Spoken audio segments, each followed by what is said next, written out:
Interest रखते हैं उनके लिए ना वन ऑफ द ओजी बोल सकते हो कि मूव है। This is 1:15, it's not a normal thing. So ना ही मैंने ट्रेड तुमको बताया कि बाद में कि अब लिया तब लिया, जिस जगह लिया था उस जगह बताया हूँ, ठीक है। और यही रहने देंगे यार, अगर मुझे थोड़ा सा कंफर्टेबल तभी लगता है क्योंकि मैं रिस्क लेता हूँ यार। मैं अदर क्रिएटर्स की तरह वो नहीं कर रहा हूँ ना कि आपके एवरेजिंग करना या जो भी चीजें हैं, तो अगर वो नहीं कर रहा हूँ तो मुझे तो थोड़ा सा बच के चलना ही पड़ेगा ना। एवरेजिंग अगर मैं देखता हूँ स्टार्ट करूँ तो फिर कभी भी ले लेंगे, ठीक है। सीन ये है।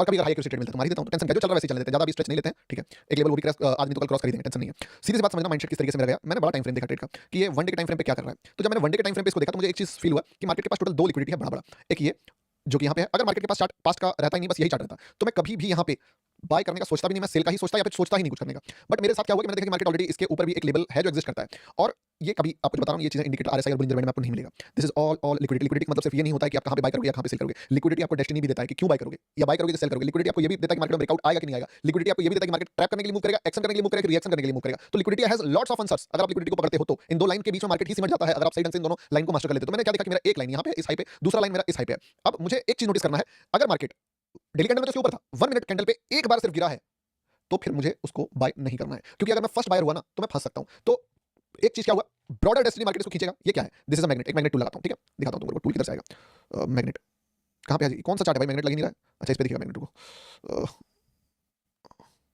ये खत्म हो गया ये, चलिए कोई नहीं। तो यहाँ पे जो है वो अब नहीं दिख रहा मैग्नेट, तो दिस इज अ मैग्नेट, ठीक है, ड्रॉ कर लेते हैं मैग्नेट जो इसको खींच रहा है, ठीक है। अब ये इसको खींचेगा तो ऑटोमेटिकली मुझे पता है कि बायर ट्राई करेगा लाने का ऊपर। अब मुझे छोटे टाइम फ्रेम पे जाना है क्योंकि बड़े टाइम फ्रेम पे मुझे एक बड़ा मैग्नेट मिल गया, एकदम भयानक पावरफुल मैग्नेट जो उसको खींच रहा है। जब मैं छोटे टाइम फ्रेम पे गया तो मैं क्या नोटिस करता हूँ कि मेरा जो डेली वाला डेस्टिनी था वो ये था जो कि ब्रेक हो गया।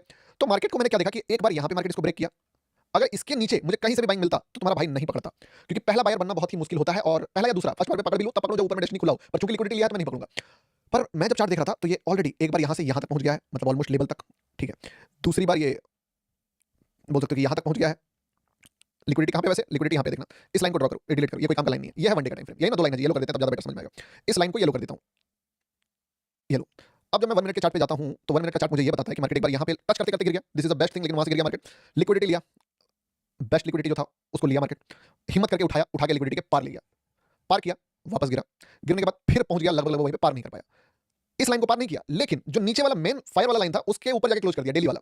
फिर दोबारा किया, फिर तीसरी बार किया, फिर चौथी बार किया, यानी कि इस जगह पे तुम देखो मार्केट जो डेली का लिक्विडिटी था उसको एक बार, दो बार, तीन बारी, चार बारी, पांच बारी, और इतना टाइम पास कराया है लेवल के नियर बाय। दैट मींस इस जगह पे जो बंदा इस प्राइस को होल्ड करवा रहा है वो ये सोच के करवा रहा है कि मार्केट जो है वो ये लेवल तक जाएगा, जो ऊपर वाला लेवल है यहां तक जाएगा। तो अगर ये बंदा यहां पे पूरा होल्ड करवाने का कोशिश किया है और नहीं करवा पाया है तो इसका मतलब है कि मेरे जो भी पॉइंट ऑफ व्यू है उस पे बड़ा बायर ऑलरेडी आया हुआ है। अगर मैं एक सही ट्रेड ढूंढ लेता हूं तो जो ये बंदा है ये दोबारा ट्राई करेगा, डेफिनेटली करेगा, उसका बेनिफिट मुझे मिल जाएगा। एक बार तो वो हार गया, हर बार वो नहीं हारेगा। अब जब इसके बाद ये गिरता है यहां से, मार्केट फिर ऊपर जाता है बड़ा कैंडल्स लेके, बट ऑलमोस्ट लिक्विडिटी के नियर बाय से फिर गिर जाता है, धड़ाधड़ धड़ाधड़ धड़ाधड़, फिर मार्केट ऊपर जाता है, negativity negativity negativity, buy sell, और ये जो फॉल था ये एक शार्प फॉल यहां से यहां तक में कर जाता है मार्केट। अब तुम अगर ध्यान से देखोगे तो मैंने यहाँ पे दो दिमाग लगाया, पहला कि मार्केट इस लिक्विडिटी से मैं लेने का सोच रहा था बट नहीं लिया, क्यों, क्योंकि मैं पहले क्या बोला कि अगर एक बड़ा बायर आ जाता है, लाइक ये आ गया, और इसके बाद अगर रिट्रेस कर जाता है तो क्या होगा, जो यहाँ से यहाँ तक हुआ, बड़ा बायर आया, रिट्रेस किया, गिरते रह गया, एक ग्रीन कैंडल रेड बनाया बट फिर भी गिरते रह गया, बड़ा बायर आया, रिट्रेस किया, गिरते रह गया, बड़ा बायर आया, रिट्रेस किया, गिरते रह गया, यहाँ पे बड़ा बायर आया, रिट्रेस करेगा, गिरते रह जाएगा। लेकिन अगर इस बड़े बायर के बाद, रेड कैंडल के बाद एक ऐसा ग्रीन कैंडल मिल गया मुझे जिसपे फिर से बायर कदम रख रहा है, तो अपन सोच सकते हैं कि आगाज हो चुका है और इक्वेशंस तो ऑलरेडी तैयार है कि मार्केट बड़े प्लेयर्स फाइट किए हैं इस लेवल को ब्रेक करने का, और ब्रेक करने आ जाएगा, मतलब पीछे वाला बायर आ जाएगा। तो मैंने बस दो कंफर्मेशन लिया, पहला ये माइक्रो लेवल लिक्विडिटी देखा, दूसरा एक बड़ा कैंडल देखा, तीसरा मैं खुद ही एक्सपेक्ट कर रहा था कि ये फेल हो जाए, और ये रेड कैंडल के बाद जो मार्केट गिरने के बजाय ग्रीन कैंडल बना के इस लेवल को होल्ड करने लगा, और अगला कैंडल जो यहाँ पे चलना स्टार्ट करा, मैं इस जगह पे एंट्री बना दिया, और कुछ भी नहीं है उसके बाद से। तो रेस्ट इज मार्केट, कोई भी वैसा कुछ था ही नहीं कि नहीं होगा। अब इक्वेशंस क्या कहता है कि ये जो बायर आया, ये अगर यहाँ तक भी ले आया तो ये ऑब्वियसली थोड़ा सा और ऊपर तक जाएगा, इसका लिक्विडिटी लेगा। अगर ये इसका लिक्विडिटी ले लिया तो मार्केट फिर खींच के इसको इसका लिक्विडिटी लेने के लिए आएगा। अगर ये इसका लिक्विडिटी ले लिया तो ऑब्वियस बात है इसका इसका और इन सबका अगर लिक्विडिटी ले लिया तो मार्केट जो है फिर कायदे से जो बायर कोशिश करके थक चुका है वो जीत जाएगा, फिर यहाँ पे मार्केट निकलेगा। और अगर मान लो यहाँ से फिर वापस यहाँ तक आ गया तब तुम समझ लो कि ये मार्केट यहाँ भी चल जाएगा, और ये एक 1:30 का रिस्क रिवॉर्ड वाला ट्रेड बन जाएगा। गोल्ड बूम हो गया, जो हो गया, मेरा फोकस बहुत ही नैरो माइंडेड है। मैं जब एक चीज को देखता हूँ दूसरा चीज खत्म हो जाता है। समझ में आया आपको लॉजिक? बहुत ही सिंपल लॉजिक है और लॉजिकल चीज है। प्लस 55 एक और इस पे एक चीज ऐड कर दो, जो चीज 50% चढ़ा हुआ है उस पे मैं एकदम स्ट्रॉन्ग ट्रेंड के साथ हूँ, तो मुझे सोचना ही नहीं है कि मैं गलत कर रहा हूँ या नहीं कर रहा हूँ या क्या कर रहा हूँ। कुछ भी नहीं करा मार्केट, बस एक रेड कैंडल का लो ब्रेक किया और धड़ाधड़ फॉल कर गया। अपन पीओबी बदल चुके हैं, दिमाग खराब अपना नहीं करना चाहते थे, क्योंकि एक ट्रेड के बाद अगर फिर से पकड़ सकते थे, येलो लाइन के बाद सिर्फ एक ही रेड कैंडल का लो ब्रेक हुआ है, जो पीओबी पास्ट में भी हम लोग रखते थे कि एक रेड कैंडल का लो ब्रेक हो चाहे जहां से भी बने अपन ट्रेड लेंगे, लो एक ही कैंडल का ब्रेक हुआ है। पर एक बार एक चीज अगर अच्छा कर चुके हैं तो माइंडसेट कवर अप होना बहुत जरूरी है। मेरा थोड़ा माइंड नेगेटिव हो गया कल के लाइफ के कारण, कल का लाइफ से ना माइंड नेगेटिव हो गया, मुझे पहले उसको कवर अप करना है, वो हो गया आज, तो मैं उस पे डेंट नहीं मारना चाहता था। बाकी तुम समझदार हो, अगर लिए हो तो तुम्हारा पैसा बना होगा, ठीक है। मैं राइट कर रहा हूं, जिस देखो सेम अपॉर्चुनिटी इस लेवल के बाद रेड कैंडल का लो यही ब्रेक किया है।